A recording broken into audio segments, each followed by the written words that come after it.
While the West had Atari, Nintendo, and Sega, India had its own little gaming revolution, which was born in places like Palika Bazaar and Lamington Road. The big question now is, how did an entire generation of Indians grow up playing games like Mario, Battle City, or Contra, but almost none of us actually owned a Nintendo? We had something that was inspired by it. Like this, my first game console, the Mega Nunu. We're diving into the strange, loud, and brilliantly bootleg history of 8-bit gaming in India. Chapter 1: The Samurai versus the Clones. In the late 80s, there actually was an official Nintendo presence in India. It was called the Samurai. It was licensed, locally assembled, and expensive as heck. In 1987, a Samurai cost roughly 5,000 rupees. That doesn't sound like much right now, but adjusted for inflation in 2026, that's nearly 80,000 rupees. And it wasn't just Nintendo. In 1994, the liquor giant Shaw Wallace, the people who actually created Royal Challenge whiskey, started distributing the Sega Mega Drive in India. The price? A staggering 18,000 rupees. In today's money, that's an insane 1,65,000 rupees.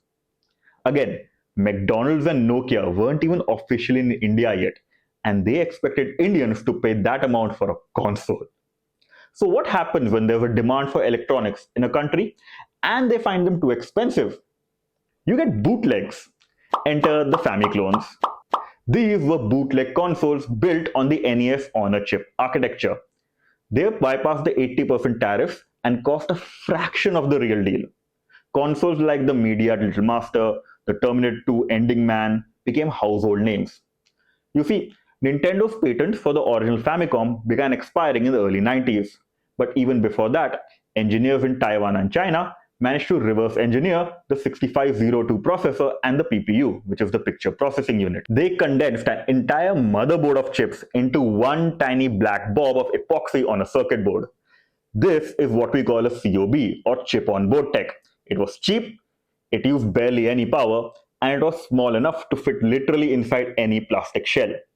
Of course, a console is only as good as the games. Chapter 2: The Multi-Cart Economy. Now let's talk about the fuel for these machines. While the West got one game per cartridge, the Famiclones could happily run multi-carts, which had multiple games. And this led to possibly the first time many gamers would be lied to. The infamous 9,99,999 in 1 was the ultimate marketing lie. We thought that we were getting pretty much the entire library of games. What we actually got was 6 games if we were lucky. Maybe Mario, Battle City, Duck Hunt, all repeated thousands of times with different colors or starting levels. But there were some awesome cartridges that offered excellent value, such as the 64-in-1 and the 4-in-1.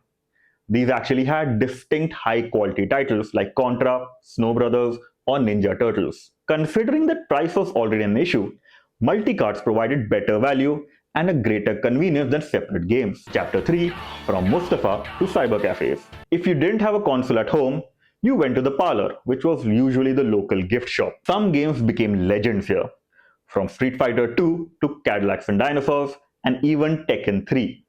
These games have a huge following in the country. Although I still have no idea why Cadillacs and Dinosaurs was called Mustapha after that one side character.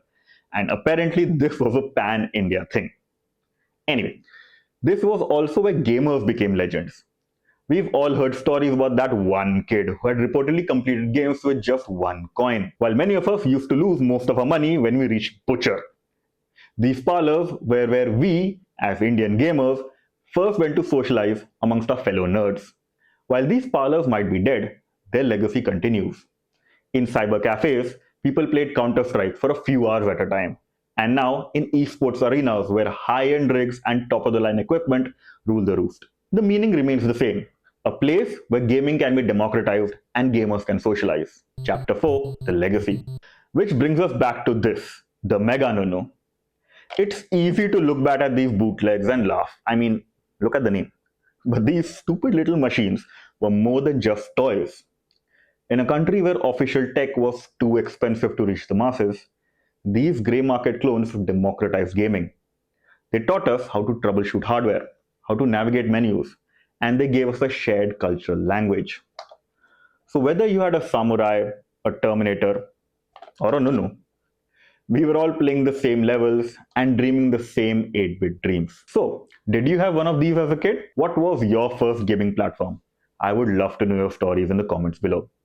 I'm Shrey Pacheco, and thank you so much for tuning into Nerdivox. Please consider subscribing. And remember, stay nerdy.